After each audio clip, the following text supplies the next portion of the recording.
Olá, tudo bem com você? Seja bem-vindo ao Sem Mimimi, o seu canal de política. Hoje estamos aqui recebendo o candidato a prefeito de Catanduva, o Dr. Newton Cândido, do Solidariedade. O Dr. Newton, que foi vereador por 3 mandatos, presidente da OAB de Catanduva, presidente do Clube de Tênis, do IDVC. Ele também liderou aí alguns movimentos de rua, como, por exemplo, o Alerta Catanduva, né, que é contra o presídio. Então, hoje a gente está recebendo aqui o Dr. Newton, advogado, e, assim como ele, nós também estamos convidando todos vocês que são candidatos a prefeito ou a vereador, entre em contato com a gente nesse número que aparece aí, tá bom? Doutor, seja bem-vindo ao nosso podcast, é um prazer recebê-lo aqui. O prazer é meu, muito obrigado. Estou aqui à sua disposição para responder todos os questionamentos que você fizer. Muito bem, então vamos lá. Por que o senhor se colocou à disposição da sociedade e hoje, então, é um candidato a prefeito de Catanduva pelo Solidariedade? Bom, eu fui vereador 3 vezes, né? E não quis mais ser vereador. Eu entendi e entendo que eu deveria galgar um degrau acima, fazer o meu sonho se transformar em realidade e ser prefeito de Catanduva. Além do que, eu sou candidato da minha própria história.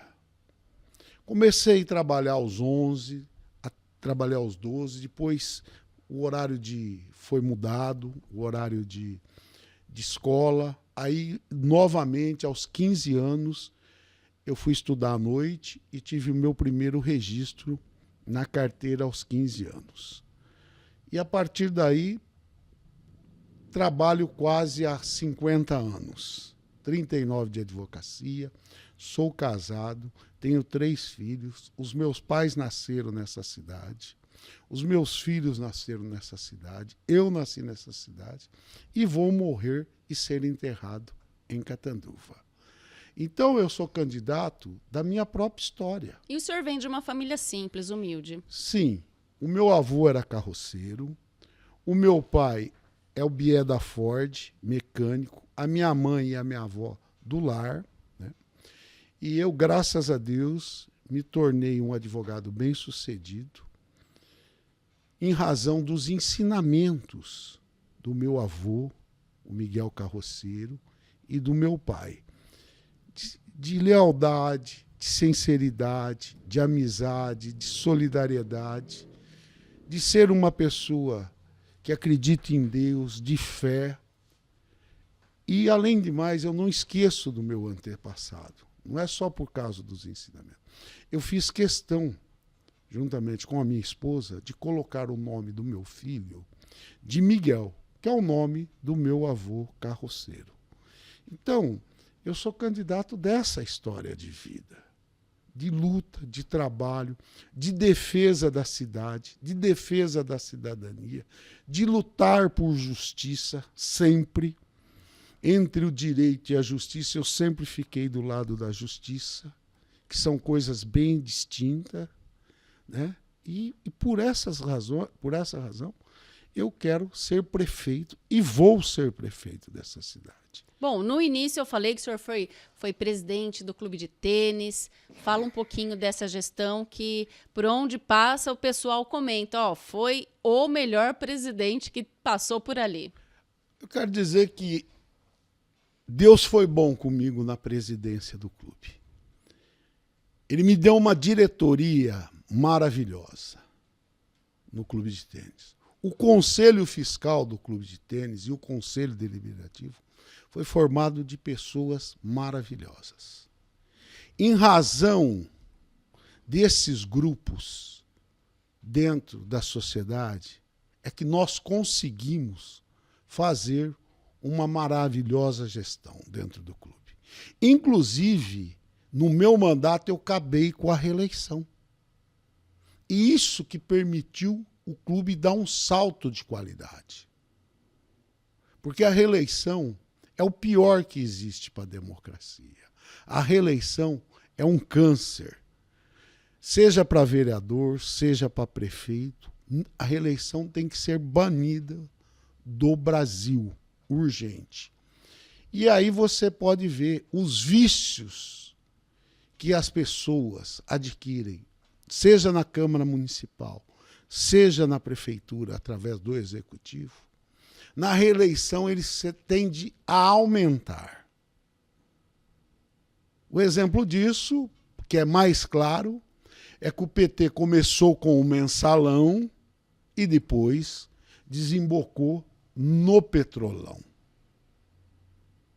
Ou seja, isso foi fruto da reeleição. Então, toda a população tem que ter em mente. Chega de reeleição. Enquanto não vem a lei, eu peço para a população, para o povo, não votar em nenhum candidato a vereador que seja pela reeleição e nenhum candidato e no candidato a prefeito para ser reeleito. Vamos fazer justiça contra a reeleição através do voto. Doutor, o senhor comentou aí do PT. O senhor já foi no PT, aqui em Catanduva, quando logo que fundou, o senhor estava lá, esteve no partido e saiu. O que aconteceu? Porque o senhor deixou o PT? Todo jovem, toda pessoa tem uma depressão bruta. Eu fui curado dessa depressão chamada petista, né? O PT traiu os ideais dele. O PT nasceu sob o signo do combate à corrupção e virou um dos maiores corruptos da história. O PT nasceu para defender os trabalhadores e traiu a classe trabalhadora. Eu vou dar um exemplo. O PT, fora do governo, defendia o piso nacional do Diese, que hoje é em torno de R$6.000. Entrou no poder, nunca mais falou do piso nacional do Diese. Ou seja, é o salário mínimo pequenininho e que existe até hoje. Ou seja, o PT traiu, mentiu para os trabalhadores. O PT falava mal do fator previdenciário, que prejudicou inúmeros trabalhadores que recebem hoje aposentadoria do fator previdenciário. Entrou no poder, isso foi o fator previdenciário é de 1998. Ele ficou 16 anos no poder e não mudou o fator previdenciário. Mentiu mais uma vez para os trabalhadores. O PT mentiu para os trabalhadores na questão do imposto de renda. Ou seja, a tabela do imposto de renda não foi reajustada, prejudicando os trabalhadores. Hoje, os trabalhadores pagam muito mais imposto de renda do que quando o PT assumiu lá em 2002, 2001, mais ou menos nessa época. Ou seja, o PT causa prejuízo para a classe trabalhadora.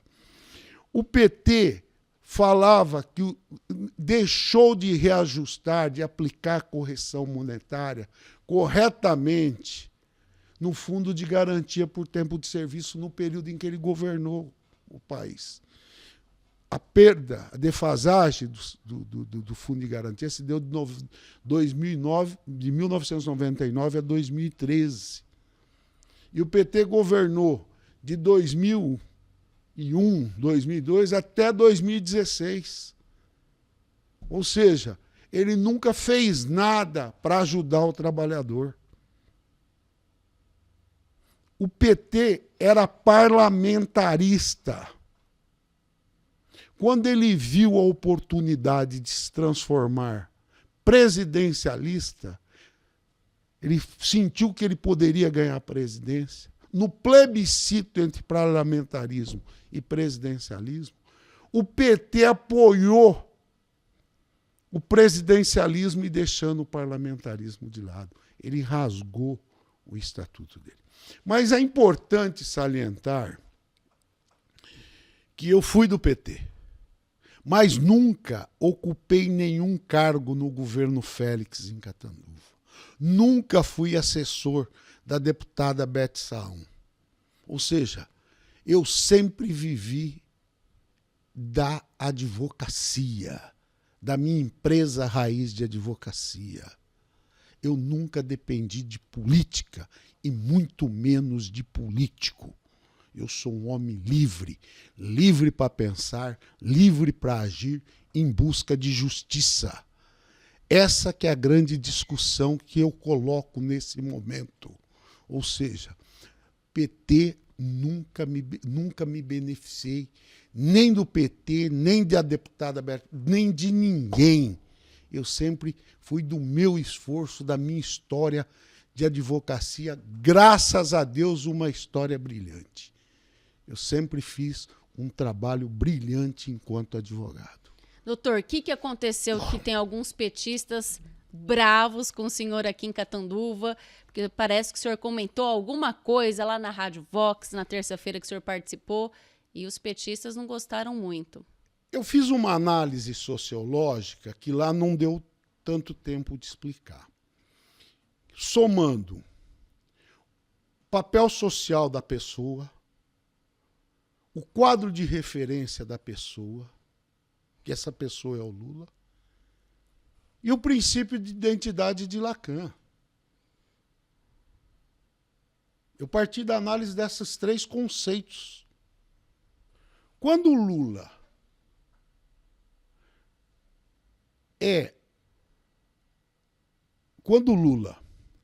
defende o Daniel Ortega, presidente da Nicarágua, que persegue padre, bispos, pastores, e o Lula não abre a boca,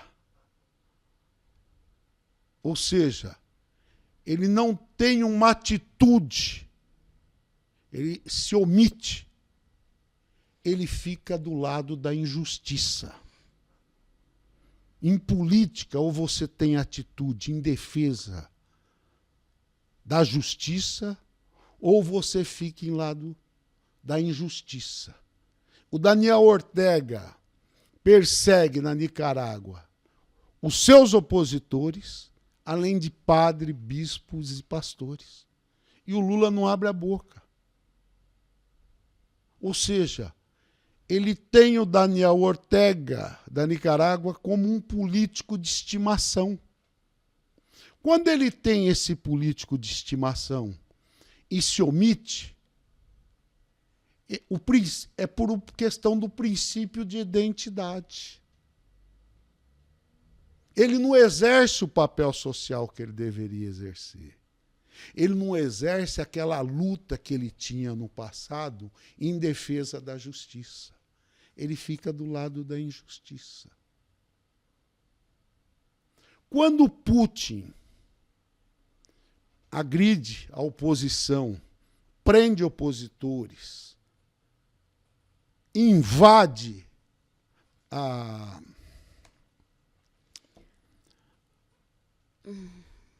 chama lá do Zelensky, invade a Ucrânia. Então volta, quando ele invade. Quando ele invade a Ucrânia, o Lula não abre a boca. O governo dele se omite frente a isso. Ele está vendo a injustiça acontecer e fica em silêncio. Ele não tem uma atitude propositiva de falar: isso que o Putin está fazendo não é justo. O Putin está matando gente na Ucrânia. O Putin está matando opositores dele dentro da União Soviética. O Putin persegue homossexuais na União Soviética. Ele tem uma identidade, ele tem um político de estimação. Ele sonha em ser igual ao Putin. Quando o Maduro, que é um assassino contumaz do povo, dos seus opositores, persegue, é antidemocrático, viola todos os princípios da dignidade humana, e o Lula fica em cima do muro, não combate as injustiças, do Maduro, ele tem um princípio de identidade. O quadro de referência do Lula de injustiça se aflora frente à omissão dele. O papel social que ele teve lá no passado de combater as injustiças desapareceu. Ele tem o Maduro como um político de estimação, essa que é a grande verdade. E só não faz dentro do Brasil porque não existe ambiente para implantar a ditadura. Essa que é a grande realidade. Por quê? O PT nasceu sobre o signo de formação de partidos comunistas, de grupos como a Liberdade e Luta, como a Convergência Socialista, a Causa Operária, o PSTU, todos esses grupos dentro do PT, que formaram, ajudaram a formar o PT, eram comunistas. E lá está dizendo o seguinte, que a ditadura deve ser a ditadura democrática do proletariado, a ditadura democrática do operário. Ou seja, os meios de produção, os serviços e a agricultura têm que ser dos trabalhadores. A força, ou seja, tem que combater a iniciativa privada. Então, não adianta adorar a pílula. O PT não adianta adorar a pílula. E se tomar, aqueles que foram oposição, como são nesses países citados, na Venezuela, na Nicarágua, na União Soviética, na Coreia, vai mandar nós brasileiros, que somos oposição, que somos democráticos, que lutamos por justiça, por paredão. E aqueles que são membros do partido, são militantes do partido, não vão fazer nada, porque não fazem nada hoje para combater essa injustiça. E eu sou um homem de justiça. Eu defendo uma coisa que ninguém defende. Eu defendo o Estado democrático de justiça, que é diferente do Estado democrático de direito. O Brasil precisa avançar por um Estado democrático de justiça. Esse é o melhor caminho para que a nossa democracia não seja ameaçada. Precisa acabar presidentes, juízes do Superior Tribunal de Justiça, dos tribunais de justiça e do Supremo Tribunal Federal precisam ser juízes de carreira. Precisa parar com essa palhaçada de indicação do presidente da República, dos governadores de Estado. Isso é um câncer. Juiz tem que ser juiz de carreira. O Procurador-Geral da República tem que ser escolhido pelos membros do Ministério Público. O Procurador-Geral dos Estados tem que ser escolhido pelos membros do Ministério Público. Precisa acabar com esse apadrinhamento nefasto que faz mal para a democracia, faz mal para o país. Por isso eu defendo o Estado democrático de justiça. Essa que é a grande discussão que tem que ser colocada e que eu coloco neste momento e sempre tenho colocado onde eu tenho oportunidade de falar. Perfeito, senhor. Então explicou aí a sua fala lá na rádio, né, doutor? Que deixou aí dúvidas para algumas pessoas que não gostaram muito do seu comentário. Doutor, por que o Solidariedade, que é o seu partido hoje? Primeiro, eu estava no PSB. O Amarildo era o presidente do PSB. A dona Bete São tomou o PSB do Amarildo. Tomou o PSB de nós. Aí nós começamos a conversa com o Podemos. O padre veio lá por cima, através da Renata Abreu, presidente do Podemos, que é a deputada federal mais fiel ao governo Lula, acabou com o nosso sonho. Aí o Solidariedade, que é um partido que o próprio nome diz solidariedade, solidariedade com os aposentados, solidariedade com os trabalhadores, solidariedade com os injustiçados, abriu as portas para nós.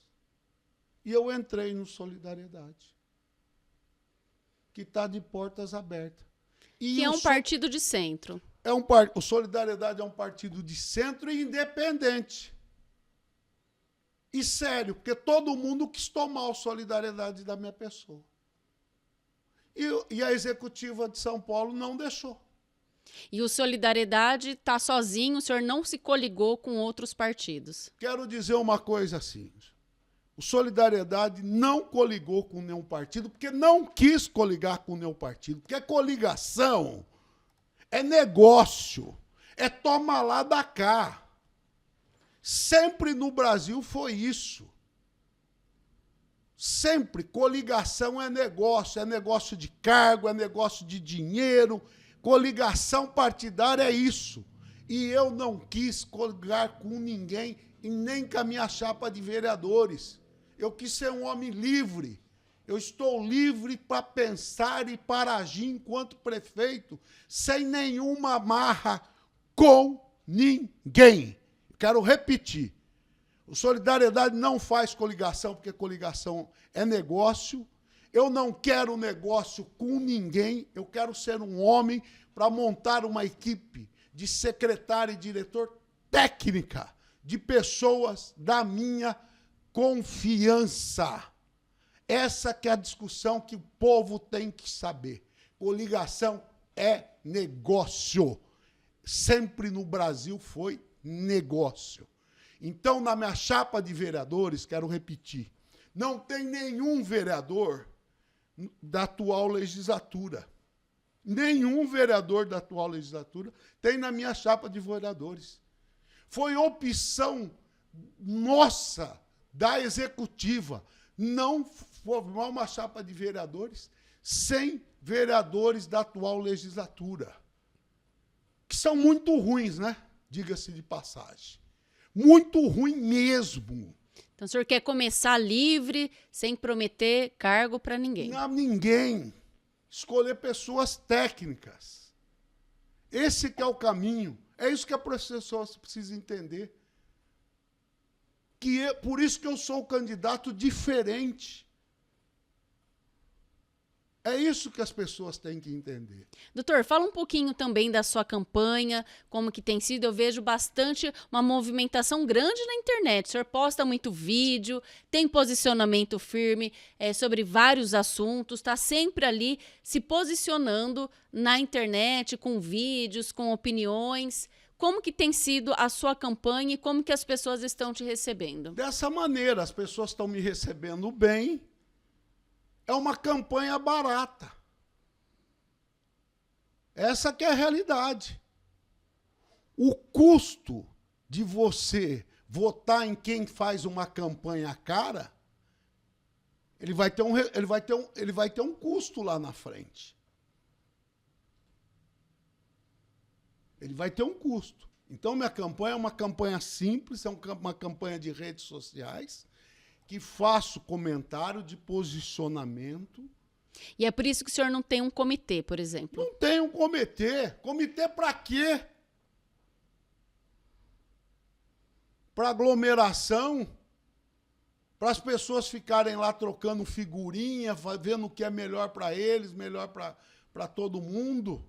O senhor pretende colocar, já colocou as pessoas com bandeirinha na rua? Não coloquei, nem vou colocar com bandeira. O senhor acha que não é necessário? Não é necessário. E a população tem que perceber o custo de uma campanha com gente com bandeira. O custo de uma campanha com camiseta, com refeições. E como que o senhor avalia hoje o fundão? Ué, eu até agora não recebi nenhum tostão, né? Do fundo eleitoral. Entendeu? Não. E a gente precisa colocar. Quem aumentou o fundão? O relator que aumentou de 5, num país, de 5 para 10 bilhões de reais, foi o deputado, o relator de aumentar o fundão de 5 bilhões para 10 milhões, foi o deputado do PL, Luiz Carlos Mota. Foi ele que aumentou de 5 para 10 bilhões o coisa. Está lá, no PL. Né? É assim. Num país de desempregado, de uma educação precária, onde saiu que falta 572 mil vagas nas creches no Brasil, uma saúde precária e um fundo eleitoral de 10 bilhões. Como é que não fazemos essa... A conta não fecha. Sabe? Nós precisamos acabar com esse tipo de campanha. Doutor, falando em educação, eu vi que no seu plano de governo, o senhor fala que pretende implementar, logo no primeiro ano do ensino fundamental, um professor e um auxiliar para cada uma classe aí com 10 alunos. O senhor acha que isso é viável? Isso é viável.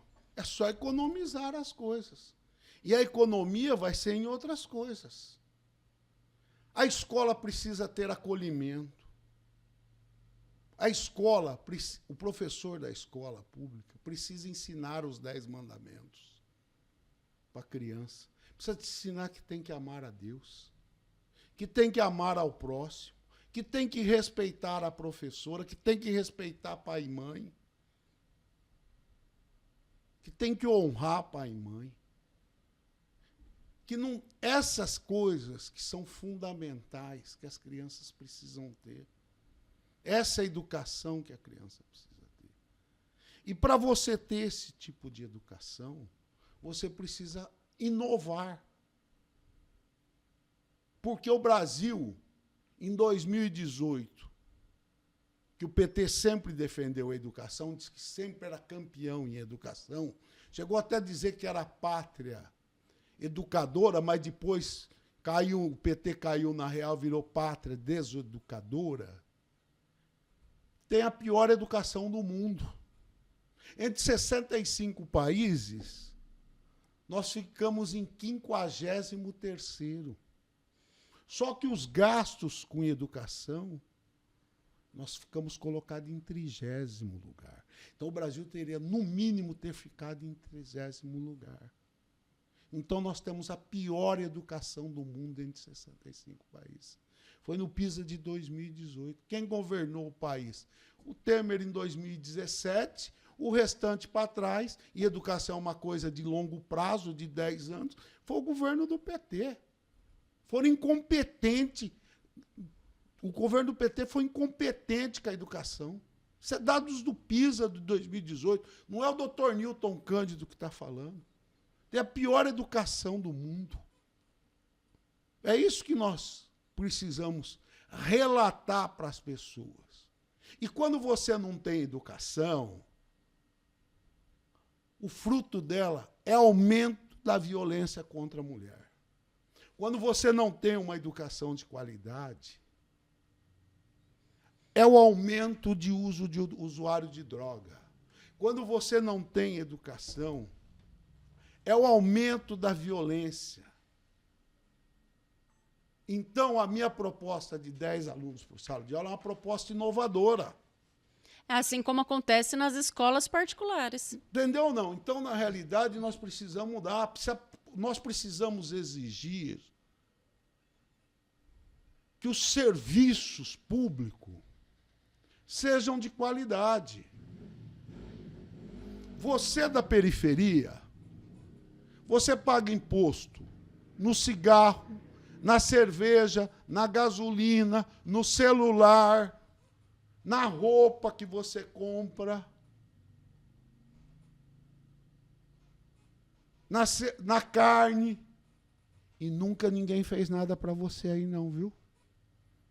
Nunca ninguém fez nada para você. Nunca ninguém deu nada de qualidade para você.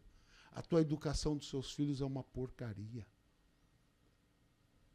A saúde que você tem é uma porcaria. Vê as filas de cirurgia, de exames de imagem. Ninguém deu nada para você, não. E não é de hoje que eles estão negligenciando com você.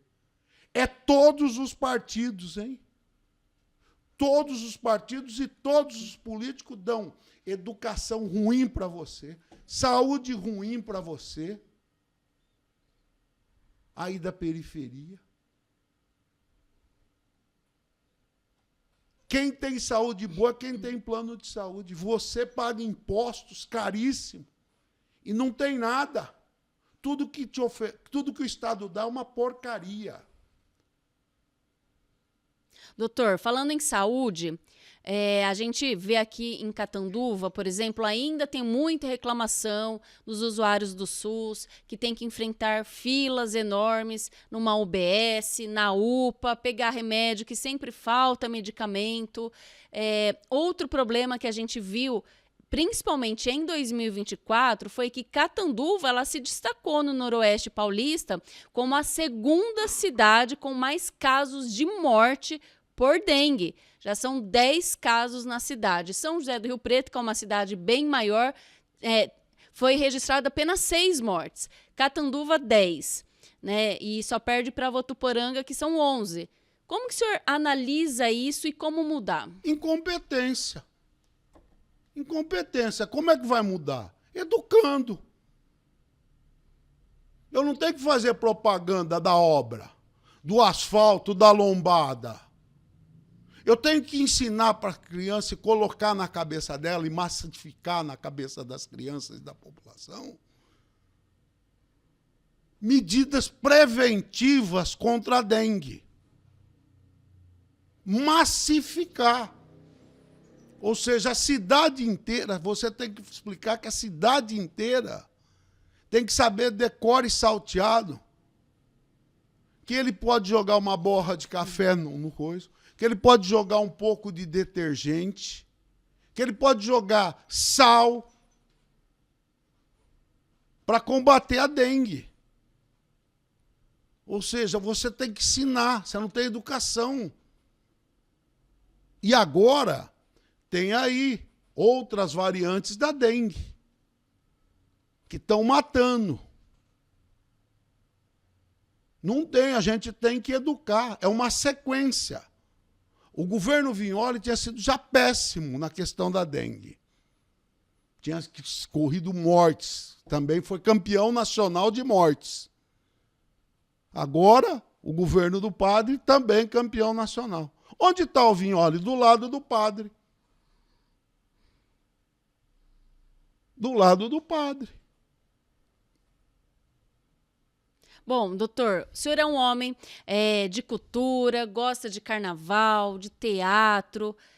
Como que o senhor avalia aqui em Catanduva a cultura municipal? Porque a gente viu que pouco se fez no lugar de peças teatrais voltadas às crianças. A gente viu muitos shows, muitas festas, né? E a gente perdeu um pouco da nossa identidade também. Como que o senhor avalia a cultura aqui em Catanduva? É inexistente.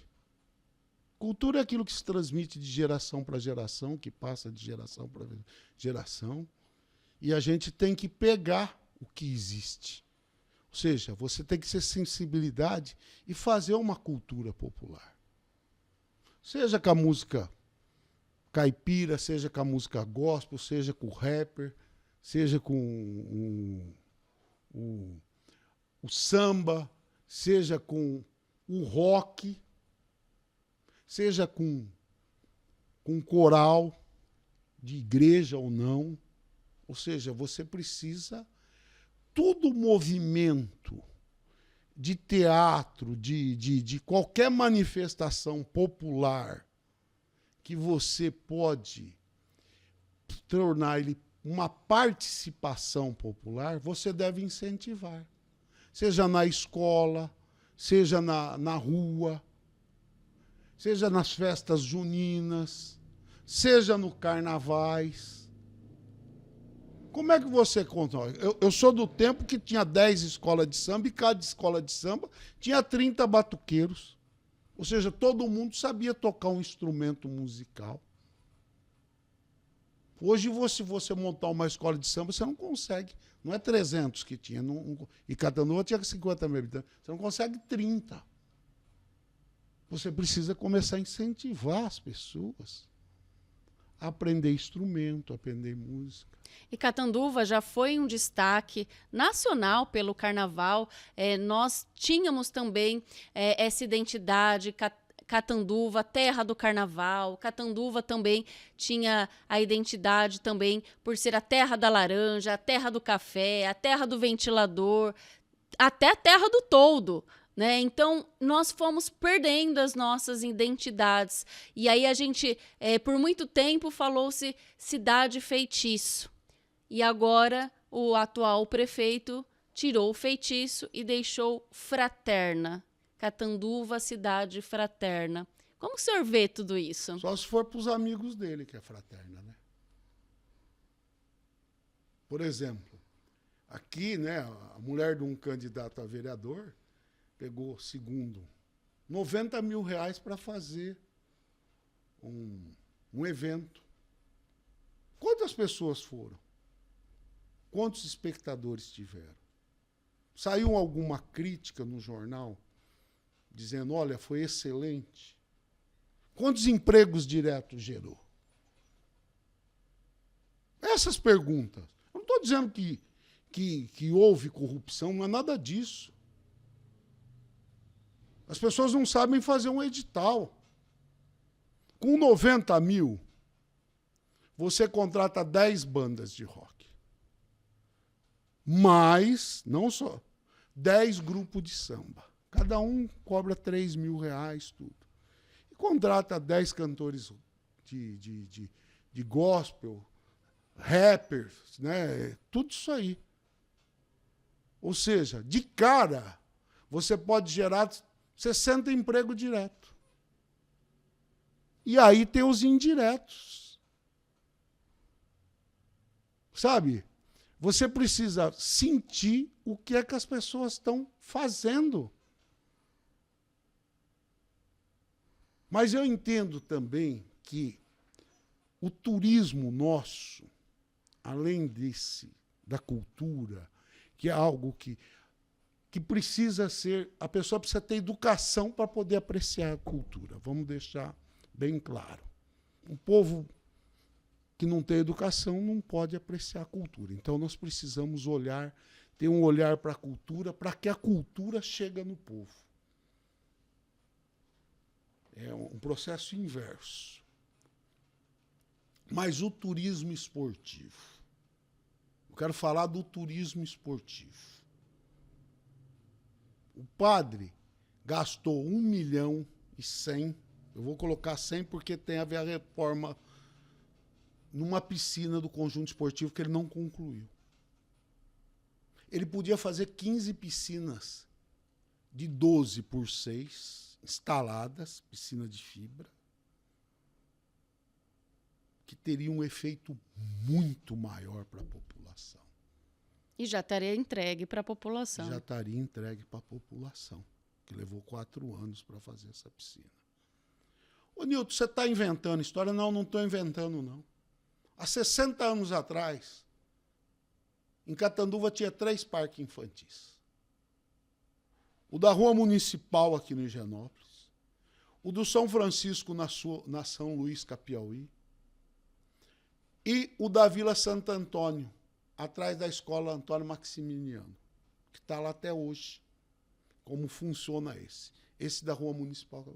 Nos 3 parques infantis tinha piscina.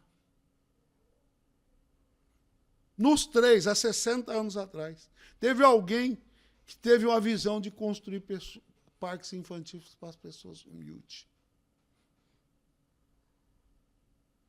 Bom, se o senhor for nas cidades menores, aqui na Redondeza, Catiguá, algumas cidades que a gente às vezes passa por lá, por exemplo, Catiguá, tem água na praça, fresca para a população, parque para as crianças, tem academia ao ar livre, tem Wi-Fi, tem banheiro, né? E tem os quiosques, as pessoas que vão ali, que vão se alimentar, leva a família, tem uma fonte que funciona, limpa, iluminada, né? E a gente vê que não precisa de tanto investimento. Não precisa, é pouca coisa, precisa de um olhar diferenciado, um olhar né? com coração, humano. olhar humano, olhar fraterno, né?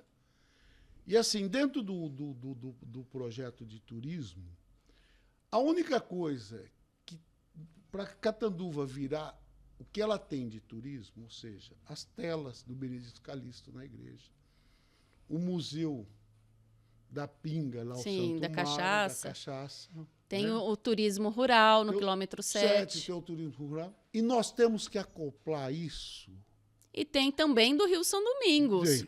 Os cágados fazem parte do turismo, o senhor sabia? Turismo ecológico. Mas não do jeito que está. Nós podemos ter o turismo ecológico, mas não do jeito que está os rios, né? Exatamente. Lotado Sujo, imundos, cheio de pneus, lixo. lixos, não, tá? mas de algas que retiram o oxigênio da água e matam os peixes. Nem as garças aparecem mais. Nem mais as garças aparecem mais para pescar. Ou seja, não consegue fazer isso. Aliás, né, assim, a natureza, né, ele destruiu parte de uma mata atlântica num córrego sem água. Aqui na rua Curitiba, com a Avenida Rio Brilhante. Uma obra sem pé, sem cabeça, num lugar que não tem nada. Destruiu.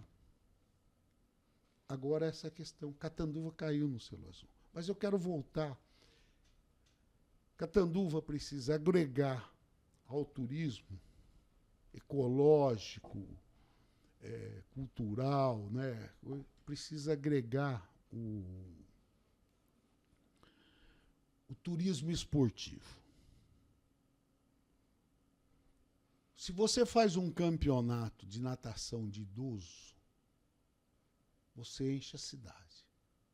Se você faz um campeonato de xadrez bem feito, bem organizado, você enche a cidade. Se você faz um campeonato de tênis bem organizado, você enche a cidade. Tem até campeonato de Mister terceira idade, entendeu? Que também atrai muita gente. As famílias vão para assistir. Entendeu? Então, tudo isso é que nós precisamos fazer. Tem que fazer a Catanduva a capital nacional do beach tênis e do futebol. Em toda a nossa cidade ter quadra de beach tênis e quadra de vôlei. Quadra de futebol e quadra de beach tênis. Sabe, nós precisamos incentivar o esporte. Cada R$1 gasto, o esporte economiza 3 na saúde. Então, de repente, você faz uma adequação. Sabe? Piscina é vida, é recreação, é esporte. Sabe? É barato. Doutor, ali no Parque dos Ipês, por exemplo, um espaço enorme. E, infelizmente, abandonado, tem pouca iluminação, não tem muita segurança, não tem manutenção, a gente passa por ali, vê mato, né? E é um lugar que foi feito para o esporte, foi feito para o lazer, para as famílias estarem ali, mas quando escurece, as pessoas precisam ir embora, porque é um local que ficou afastado, ficou faltando segurança, iluminação. O senhor acha que ali poderia ser um polo, por exemplo, de esporte, como tem ali no aeroporto, que as pessoas vão caminhar, vão fazer atividade? Nós pegamos uma herança europeia, né, de fazer praça sem árvore. Na Europa é comum ter praça sem árvore, é comum ter espaço sem árvores. Mas lá é frio. Como é que alguém vai ficar numa praça sem árvore? Não dá aqui. Não dá. Aqui a gente torra. É muito quente aqui. Essa questão de praça sem árvore, de espaço livre, tudo, ela não é, coisa, é uma coisa europeia. Nós precisamos, nosso calor aqui, nós precisamos de água, de piscina, de árvore, de coisa, para que as pessoas possam participar. Fica lá no Parque do Idoso. Quem é que aguenta ficar no Parque do Idoso? Não tem nenhuma árvore lá plantada. Vai lá. E está abandonada. Abandonado. Mas lá dá, inclusive, para fazer uma concha acústica, né? A natureza daquele espaço, né, permite você fazer teatro, tudo, né? As peças de teatro que vão no Teatro Municipal não levam ninguém. Não leva ninguém. Não existe essa questão. Não existe um estudo, não existe uma análise da diretoria cultural, é aquela história da coligação. Ó, coligou, põe o meu amigo aqui de diretor, no que é vigia, mas ele é meu amigo, ele é meu amigo de infância, ele foi meu amigo de juventude, então vamos pôr lá na Estação Cultura para ser diretor. O CEL também é outro lugar, é outro espaço lá no Eldorado, que foi feito, se não me engano, na gestão Vignoli, e que passaram várias gestões e deixaram o espaço Então, ali. Está abandonado. Está abandonado, o local foi... Abandonado. E é um espaço ali cultural, para as crianças estarem ali fazendo alguma atividade durante o dia. As crianças abandonado. precisam ter identidade com o lugar. As crianças precisam ter motivação. Essa que é a verdade. Você precisa conversar com as pessoas e ver qual que é o caminho. Colocar aula ali de xadrez para as crianças, colocar professores ali para ocupar à tarde, né? Para colocar as crianças, para levar as crianças lá. Sabe? Atrair as crianças. Ó, vai ter um lanche lá. Sai da rua, sai do celular, sai disso, vai lá, ter uma vida ativa. Não. Mas tudo isso passa por um processo de educação, de família. A família tem que entender que aquela escola é dela. E que ela tem que ser participativa. E tem que cuidar. Doutor, como que o senhor vê hoje, quais são, na sua opinião, os maiores problemas de Catanduva? O maior problema de Catanduva é a saúde, né? Ou seja, nós precisamos fazer convênio com o hospital público de nossa cidade. Nós precisamos acabar com essas filas intermináveis de exame de imagens, de cirurgia eletiva. Nós precisamos criar uma situação. Nós precisamos dar vida para as pessoas. As pessoas precisam entender a importância do esporte. As mulheres precisam ter espaço para fazer hidroginástica. As crianças nadarem. Sabe? Você ter 500 opções de esporte, de lazer, de recreação dentro da escola. Sabe? Se não tem... Não dá um time de basquete, pelo menos dá um time de uma meia quadra, de um 21. Se não dá um time de vôlei, pelo menos dá um time de futevôlei. Sabe? Tênis de mesa. A gente precisa começar a oferecer handball. A gente precisa oferecer para as crianças uma cidade em movimento, mais movimento com as crianças. E uma das críticas do Catanduvense hoje também é a infraestrutura. A gente vê, por exemplo, péssima, a qualidade do asfalto é péssima. Hoje faz um tapa-buraco ali, chove, ele abre novamente. O recapeamento também é de péssima qualidade. A gente vê em alguns locais onde foram feito recape, já está esfarelando, né? E aí a cidade que já teve um dia...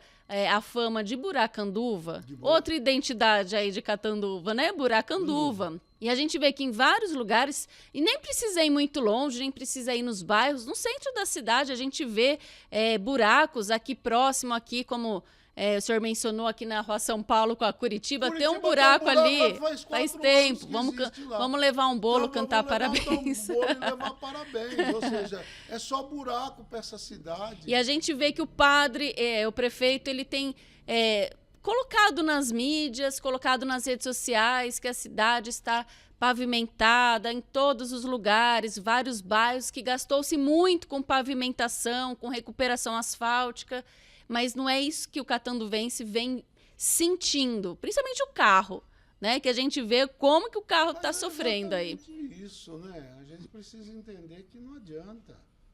Se o sujeito não sabe fazer edital, ou seja, se tiver o asfalto lá, for de péssima qualidade, entra com ação contra a empreiteira, contra a construtora que fez, né? Sim. De quem é a construtora? Se é do amigo, não vai fazer nada.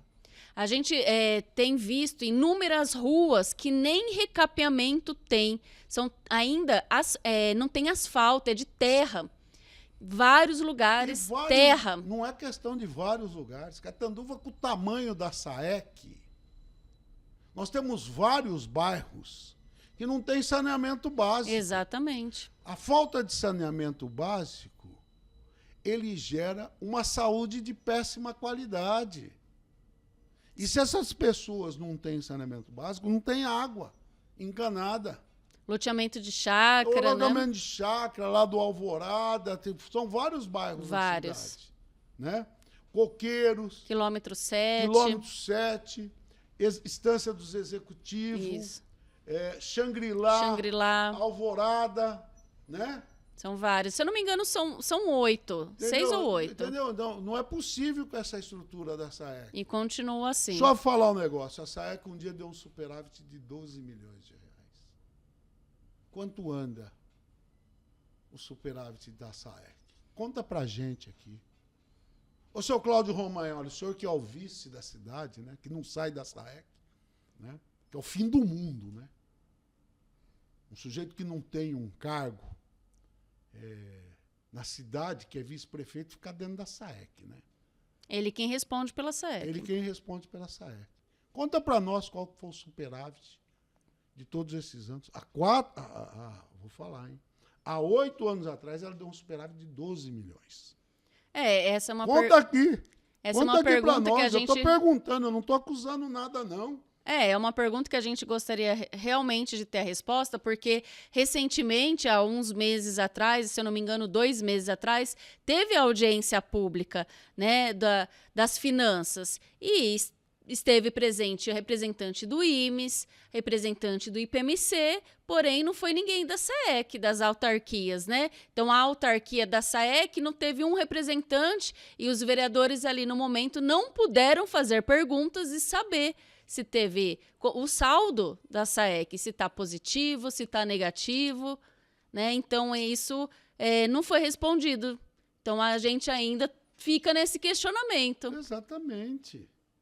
Sabe? Precisa ter transparência. Outra coisa, não sobra nenhum secretário da atual administração, na minha administração não vai sobrar. Ninguém. Nem da SAEC, nem da FAFICA, nem da prefeitura. Tudo novo.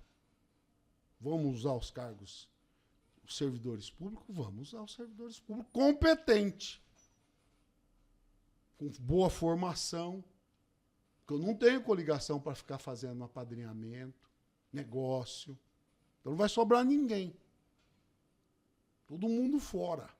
O senhor também é a favor da renovação na Câmara? Total. O meu partido, nenhum vereador é da atual coisa. Eu sou contra a reeleição. Eu acabei com a reeleição no meu mandato. Eu fui presidente da ordem e não quis ser reeleito. Instalei a Casa do Advogado aqui em Catanduva, com biblioteca, com gabinete dentário, com auditório, para atender melhor os advogados, para atender melhor o pessoal da assistência judiciária. Eu fui presidente do IDVC, começamos a plantar uma semente lá. E é uma coisa que pouca gente sabe, mas que precisa falar do IDVC. O cidadão do futuro, ele ocupa uma parte da construção do IDVC é cedido para o Cidadão do Futuro. É um prédio, o Cidadão do Futuro também está no prédio do IDVC. E numa determinada ocasião, quando eu era presidente, uma grande empresa de Catanduva era quem pagava o aluguel para o IDVC. E essa empresa cortou esse subsídio do Cidadão do Futuro. E a dona Eliette veio conversar comigo, que ela não tinha condição de tocar, de pagar aquele aluguel. Aí nós conversamos com a nossa diretoria, né? Explicamos que não podíamos deixar aquele importante projeto social Cidadão do Futuro fechar. A diretoria entendeu. A loja maçônica Carlos Reis é a mantenedora do IDVC. Os membros daquela importante instituição, oficina, entendeu da importância e nós estabelecemos um comodato gratuito para o Cidadão do Futuro. Mas não foi eu. Foi toda a diretoria, foi a loja maçônica Carlos Reis, foi que comandou essa manutenção desse projeto educacional.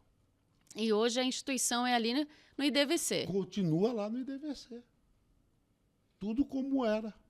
Ou seja, só que comodato gratuito, atendendo centenas de crianças anualmente, de jovens, para ter um futuro melhor.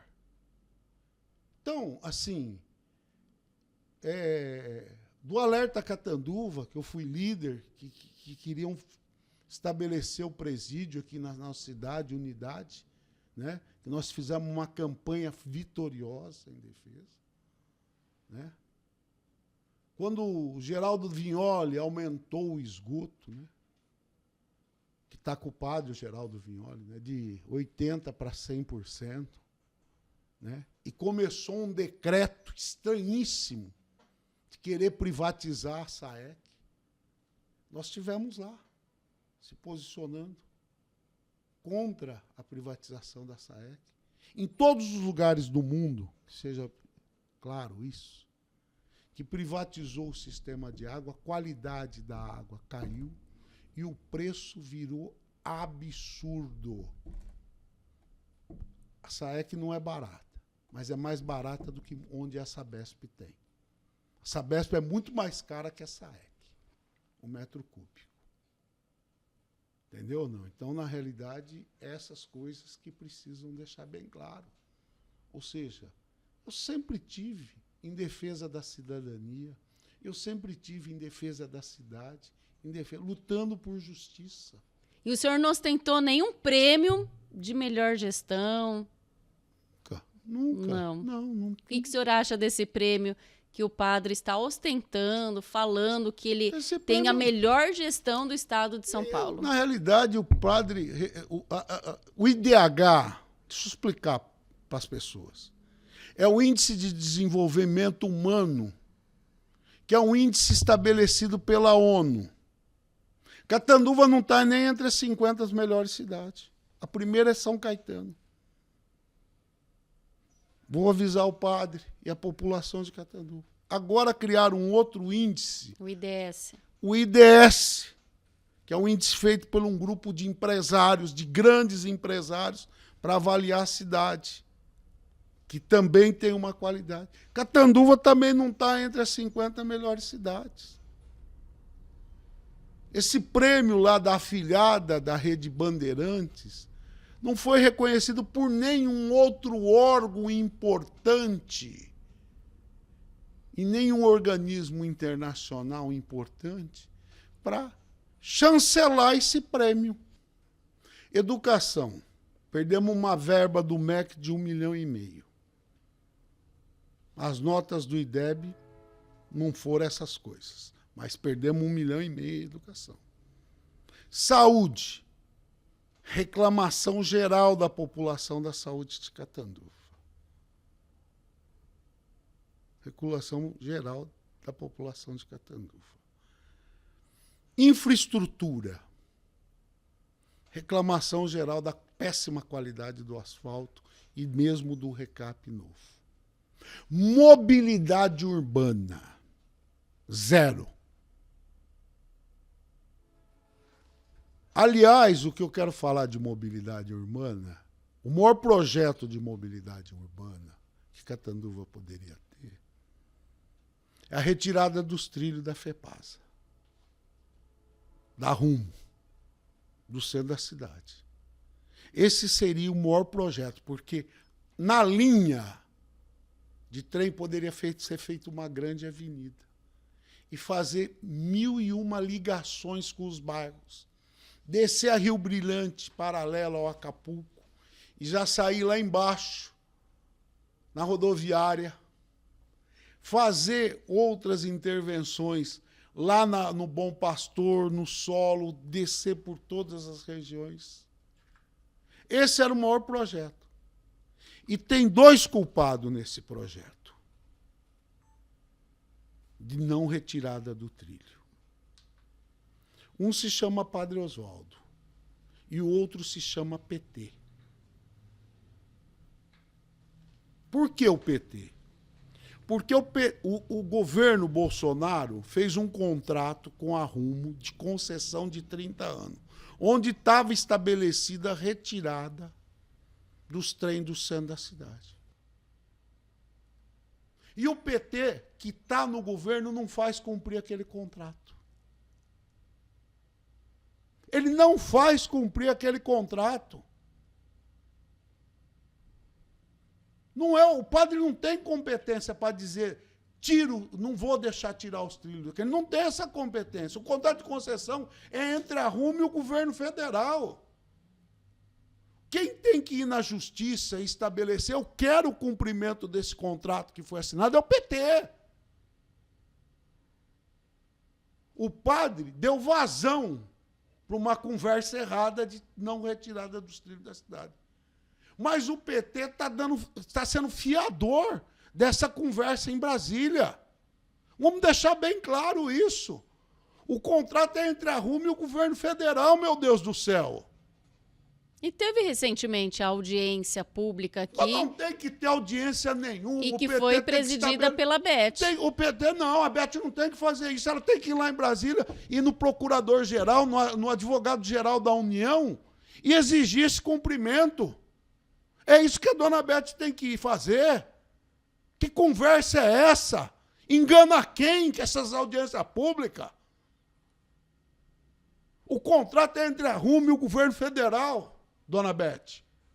A senhora tem que exigir, a senhora é uma deputada. A senhora tem que exigir lá do governo federal o cumprimento desse contrato. Quando teve audiência, veio até um deputado federal aqui e ficaram de levar a demanda para o governo federal. Você acha que tudo dá? Bravata. Quem é que vai peitar o Rubinho Almeto, que é o dono da Rumo? Que conversa é essa? Vê quanto de dinheiro esse homem não deu nas campanhas do Lula, por dentro, viu? Mas deu.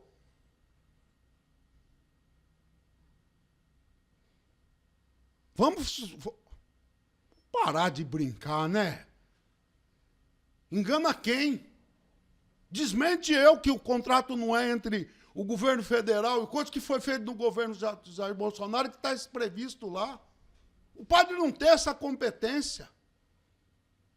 E as obras da passarela ali na avenida já começaram, Pode começar de onde for, você entendeu? Não. O senhor acha que não tem como reverter isso? Não sei. Quem tem que ser responsabilizado é o governo federal. Aí foi questionar no Tribunal de Contas. O Tribunal de Contas diz que é legal. Que conversa é essa? E a Advocacia Geral não faz uma ação e não bate lá no Supremo para dizer eu quero o cumprimento disso? Ou fazer uma ação popular. O gabinete da deputada podia ter um grande advogado lá dentro para fazer uma ação popular. Que isso vai trazer prejuízo e não está cumprindo o contrato. É simples. E aí você teria um maior projeto de mobilidade urbana dessa cidade. E o grande... Então fica com essa conversa, com essa bravata, cheio de falácia, cheio de mimimi, né? E onde no ponto da ferida não tem. O padre, na entrevista na Rádio Vox, foi perguntado a ele qual o maior problema da cidade, e ele disse que são as dívidas de governos anteriores. O que o senhor achou? Todo governo fala que pega um legado, uma herança maldita. Todo governo fala que pega uma herança maldita. Todo mundo põe culpa no governo anterior. Todo mundo põe. Todos, sem exceção. Não cola mais. Não cola mais essa história. Voltando em mobilidade urbana, o que o senhor acha que foi feito em Catanduva, tirando as lombadas? Porque o que a gente viu nessa gestão foram inúmeras lombadas de todos os tamanhos, em vários lugares, até mesmo onde não precisa, né? Nada mais do que lombada. O que o senhor viu que foi feito nessa gestão em relação à mobilidade urbana? Nenhum, nada. Nenhum bicicletário ele fez. Aliás, né, é uma proposta minha quanto vereador, né? Construir bicicletário em todos quanto é lugar da cidade. Sabe? As pessoas precisam andar de bicicleta. Mas precisa arrumar o trânsito, né? Porque tá caótico, principalmente entendeu, horário. Mas aí tem um monte de gente que ganha, tem a polícia, você não vê nenhum amarelinho na rua organizando o trânsito. Não vê. E é caótico, Nova Catanduva, principalmente de manhã, aquela região, pessoal saindo, só tem uma saída. E é terrível, porque tem muito acidente, principalmente são os dois horários, de manhã e fim da tarde. É isso que eu falo que é administrar e não saber administrar. Eu vou fazer casa popular, perfeito. Só que o senhor vai ter que fazer uma avenida aqui, uma contrapartida, de que lá do Nova Catanduva sai uma avenida na rodovia Vicente Sanches, margeando o córrego que tem ali. Ou seja, o pessoal da Nova Catanduva já sai aqui, antes do trevo de Catiguá. Antes, para o pessoal localizar, é aquele trevo que tem no recinto de exposição. Ou seja, de lá da Nova Catanduva deveria ter descido uma avenida para que desafogar aquela situação. Exato. A gente vê, por exemplo, o Rio Preto, ela cresce e aí junto com ela, viadutos, passarelas, é contrapartida. A gente vê avenidas. O cara fazer um conjunto habitacional e isola, ele não faz a contrapartida, isola a pessoa. Ele nem abre. E é o que a gente vê que o que está acontecendo com o pessoal do Nova Catanduva 1, 2, 3, eles são isolados. Né? E outros bairros que crescem, a cidade cresce, mas elas ficam isoladas. Não tem viadutos, a gente não vê grandes... É só fazer uma avenida que sai ali. A gente não vê grandes conquistas, grandes obras. Né? E por falar em grandes obras, a gente não viu nada de uma obra grandiosa feita pelo Padre Osvaldo. Nenhuma obra do alicerce, acabamento. Não teve. 2 milhões não teve nada. A gente vê, por exemplo, a piscina. Quase 4 anos para ficar pronta uma piscina. Uma reforma. Né? Nem construção por exemplo, reforma. Podia ter feito um sítio de fotovoltaica, né? Para economizar energia. Mas a gente precisa também marcar posição, por exemplo, né, em relação ao governo do PT, né? Que não deixou saudade nenhuma, né? Tem uma frase histórica, que eu sou advogado dos servidores públicos, né? Desde 98, né, logo vai fazer em 2028, logo vai fazer 25 anos já faz 27 anos. Né? Então, quando o governo do PT em Catanduva, né? A frase que os servidores marcando, né? O Félix Saão, do qual a deputada Beth Saão era chefe de gabinete, dizia o seguinte: o Félix elegeu a deputada Beth Saão, mas quebrou a cidade. Essa era a frase entre os servidores. E literalmente quebrou a cidade. Entendeu ou não? Literalmente eles quebraram a cidade. E criaram coisas cujo reflexo vem até os dias de hoje. Eles não pagaram corretamente o ATS dos servidores públicos. Nós ganhamos uma ação para pagar o ATS. Eles não pagaram, eles nunca pagaram no final da gestão os salários no dia correto, no quinto dia útil, sempre atrasando os salários. Governo do PT, governo trabalhador, sempre atrasando os salários. Está aí, agora vai ter que pagar a ação de atraso de salário. Eles não deixaram, não pagaram o 13º salário, não pagaram o salário de dezembro, não pagaram o salário de novembro dos trabalhadores. Cortaram a cesta básica dos aposentados, CLTista da prefeitura. Depois entramos na justiça e ganhamos para os aposentados. A saúde era uma porcaria. Teve um secretário. Tanta lambança foi feita na saúde que ele era de cargo de confiança e ele perdeu o cargo. Por apontamentos do Tribunal de Contas. Eles criaram o IPMC, que é o Instituto de Previdência, e é isso que eu falo. Soltaram no jornal, fizeram festa, criamos o Instituto para a Previdência, vamos garantir a aposentadoria dos servidores. Nunca recolheram um tostão para o IPMC. E a loucura maior é de quem nunca administrou um carrinho de pipoca, fazer um instituto de previdência sem nenhum real no bolso. Isso é prova de quem nunca administrou nada na vida e não tem noção. Você não jamais, você pergunta para qualquer economista. Isso. Aí teve que aumentar a parte da prefeitura, a participação da prefeitura, para não quebrar o IPMC.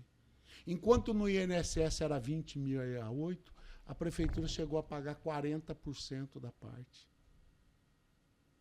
40%, ou seja, 20%, de um orçamento que consome 10%, 50% do salário, são 10% do orçamento que deixou de ser aplicado na cidade.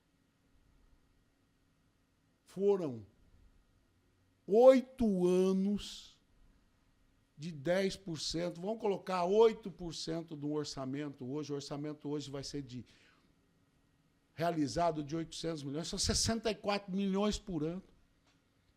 Olha o reflexo do prejuízo que o governo do PT, cuja Bete Saão era chefe de gabinete, causou. Eles não têm noção disso. Não têm menor noção do tamanho do prejuízo que eles deram para a cidade. Nunca administraram um carrinho de pipoca e são metidos a administrar a cidade. Bom, vamos falar um pouquinho também da Câmara, o cenário político. A gente sabe também que tem muita briga entre executivo, legislativo. Como que o senhor avalia hoje esse cenário político atual? Essa briga, na sua opinião, ela para com o desenvolvimento da cidade, não faz com que a cidade progrida? O senhor acha que isso é um problema político ou não? Eu acho que isso é um problema político, de quem não sabe fazer o enfrentamento político. Ou seja, as pessoas ficam no cargo e as pessoas não têm coragem de demiti-las. Entendeu ou não? Coloca fora. Vou caçar. Não vai caçar, vai lá no judiciário, quero ver. Não tem dolo, você entendeu ou não? Mas é medo de fazer o enfrentamento. Né? Agora, a Câmara Municipal, eles revogaram os 13 vereadores revogaram a lei do Amarildo Davoli, que exigia audiência pública para aumentar o salário dos vereadores e aumentar o número de cadeiras. Os 3 vereadores revogaram a lei do Amarildo e aumentaram os salários de 8.200 para 16.500, mais de 100% de aumento. Que isso? Onde se viu um negócio desse? Aí ficou aquele jogo de compadre. Ó, vocês votam nisso, nós não votamos, mas todo mundo revogou a lei lá atrás. E a revogação da lei foi o que aconteceu, isso aí. Então, por isso que eu falo que nenhum vereador merece voltar. Porque todos eles fizeram isso. Eles permitiram o aumento de cadeira, que foi revogado, e o aumento de salário. Eu também subscrevi, junto com outras pessoas e com outros advogados, uma ação contra o aumento dos vereadores. Além de fazer, ao longo da minha vida, umas 3 ações populares contra o Vignoli, contra o Carlos Eduardo, e ainda eu também subscrevi essa ação contra esse aumento. E está lá. Vai ser julgada ainda. Ela perdeu aqui, foi lá para o tribunal e voltou para cá para ser julgada esses 16. Ou seja, é isso que é justiça. Quando eu falo que eu procuro fazer justiça, é por essas coisas. Doutor, para finalizar... Então, a Câmara errou. Erraram quando destruíram parte da minha lei de ficha limpa. Ou seja, ninguém que tivesse condenação em segunda instância poderia ocupar cargo de confiança no âmbito do município. Eles destruíram. Mudaram a redação. Descaracterizaram. Entendeu ou não? Então, é isso que está. Sabe, umas coisas que Deus me livre. As pessoas têm dito aí, eu não sei, né, que a merenda escolar, na mão da terceirizada, caiu muito. Voltou a ser aquela sopa rala que dava no governo do PT. O governo municipal do PT dava uma sopa rala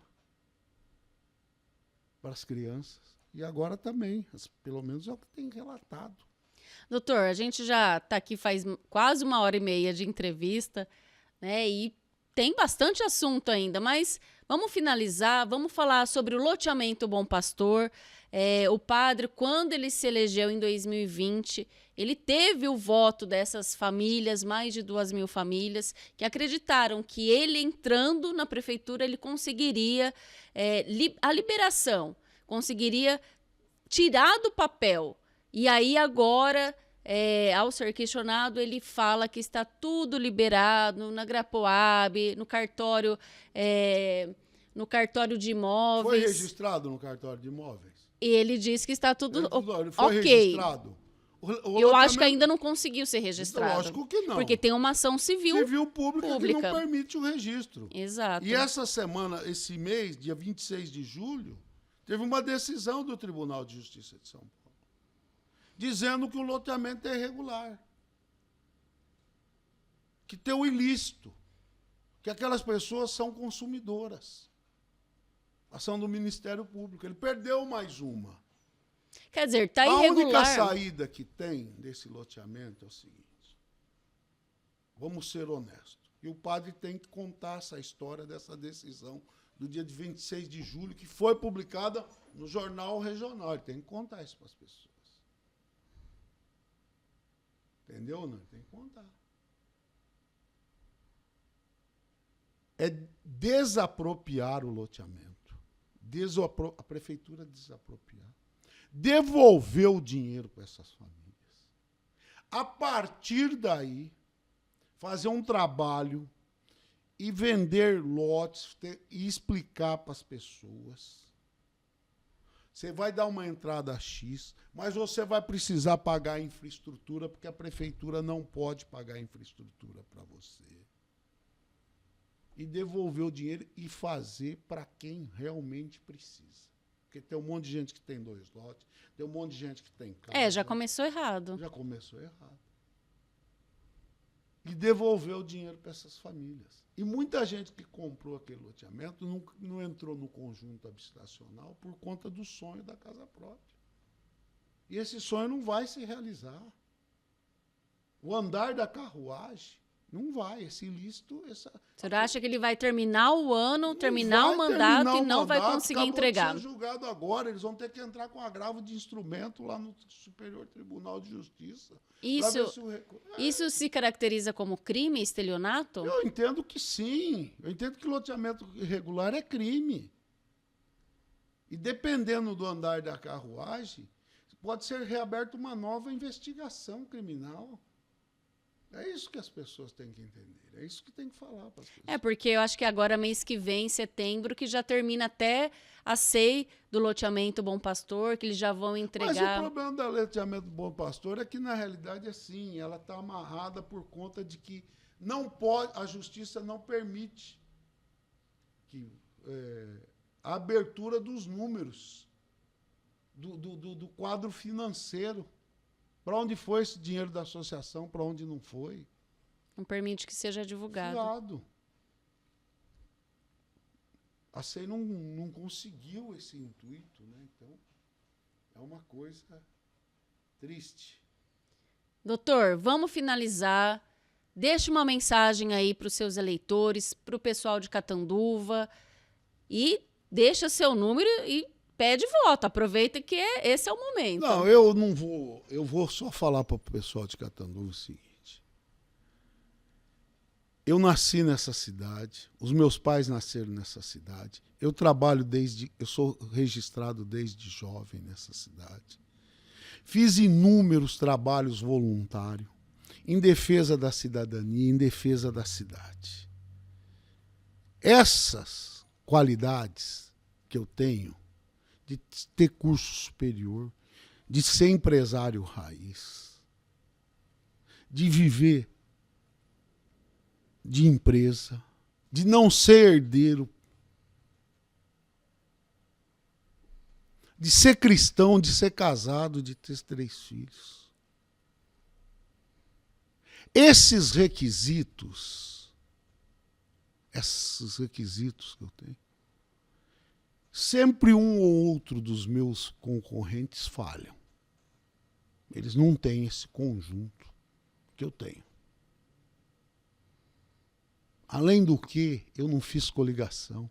Minha chapa de vereadores não tem nenhum vereador da atual legislação.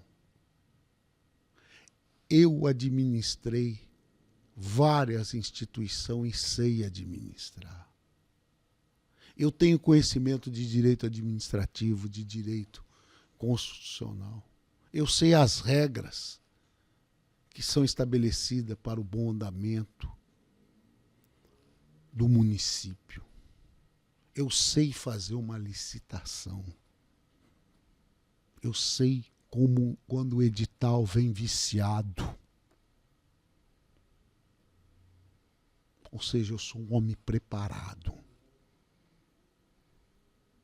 E do meu lado não tem nenhum ex-prefeito Vignoli, nenhum prefeito Carlos Eduardo, que aumentou o IPTU uma barbaridade, o outro deixou uma cidade de terra arrasada. Do meu lado não tem ninguém. E nem quero. O outro prefeito, que é irmão da candidata, que destruiu a cidade, que deixou quase um orçamento de dívida. Alguém tem noção do que isso? Ou seja, de tudo, a Catanduva diminuiu de tamanho por conta de péssimas administrações. Sendo que a pior delas foi a do PT. Foi a pior. E eu sou a esperança de dias melhores. Eu acredito em Deus e sou um homem cristão de muita fé e que vou poder mudar a história de Catanduva, tendo um olhar do coração, tendo um olhar fraterno, um olhar de acolhimento. E dias melhores virão para o povo de Catanduva. Esse que é o meu recado. um recado de uma história de trabalho, de família. De quem é casado com a mesma esposa há 39 anos. Que tenho 3 filhos que Deus me deu maravilhosos. Que tive pai e mãe maravilhoso, avô e vó maravilhoso. Eu nasci e sempre fui um agente de transformação social. Ninguém fez isso dos meus adversários. Ninguém tem a formação que eu tenho. Ninguém trabalhou que nem eu trabalhei. É isso que conta. Essa escola da vida, essa experiência de luta e trabalho. Esse que é o diferencial. É isso que faz a diferença de um mundo melhor. Grande abraço, obrigado. Que Deus nos ilumine e nos proteja. Um beijo no coração de cada catanduvense. Muito bem. Então, com essa mensagem, a gente finaliza aqui o podcast Sem Mimimi. Agradeço, doutor, pela presença, pela participação aqui no podcast. É a segunda vez, se não me engano, que o senhor está presente aqui no podcast, né? Sim. Então, muito obrigada. Hoje, Obrigado participando aqui dessa segunda temporada, que agora é só com os candidatos, né, a prefeito, a vereador de Catanduva e região, e estão todos convidados aqui para participar do nosso podcast. Um abraço para você que nos acompanhou até agora e uma ótima noite e até a próxima. Então, até o próximo episódio do podcast Sem Mimimi.